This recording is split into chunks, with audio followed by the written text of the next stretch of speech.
ಗ್ಯಾಂಗ್ಗೆ ಮತ್ತೆ ಜೈಲು ಭಾಗ್ಯ. ನೋಡಿ, ನೀವು ರಾಯನನ್ನು ಹಿಡಿದುಕೊಟ್ಟರೆ ನಿಮಗೆ ನಮ್ಮ ಸರ್ಕಾರದ ವತಿಯಿಂದ 10,000 ರೂಪಾಯಿ ಬಹುಮಾನ, ಸನ್ಮಾನ, 300 ಎಕರೆ ಹೊಂಬಾಳಿ ಭೂಮಿ ಸಿಗುತ್ತದೆ. ಕುತ್ತಿಗೆಗೆ ಹಗ್ಗ ಬೀಳೋ ಹೊತ್ತಿನಾಗು ಎದೆ ನಡಗದ ಹಾಂಗೆ ನಿಂತಿರೋ ಈ ನಿನ್ನ ಗುಂಡಿಗೆ ಎಂಥ ಗುಂಡಿಗೆನೋ ಯಪ್ಪ. ಕಿತ್ತೂರು ತಾಯಿ ಕತ್ತಿಚ್ಗಿದಂತ ನೀಚ್ ಮಂದಿಗ ನನ್ ಕೊಲ್ಲದೇನು ದೊಡ್ಡದಲ್ಲವ.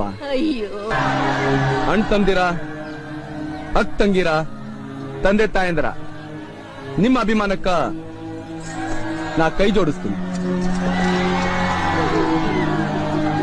ನಾಡ ಯೋಧರು, ದೇಶ ಬಾಂಧವರು ಕೂಡಿ ಕಿತ್ತೂರು ಸಂಸ್ಥಾನನ ಪರತಂತ್ರದಿಂದ ಪಾರು ಮಾಡಕ ಹೋರಾಡಿದ್ರು. ಆದ್ರ ತಾಯಿ ತಾನೆತ್ತ ಮಕ್ಕಳಿಗೆ ವಿಷ ಉಣಿಸುವಂಗ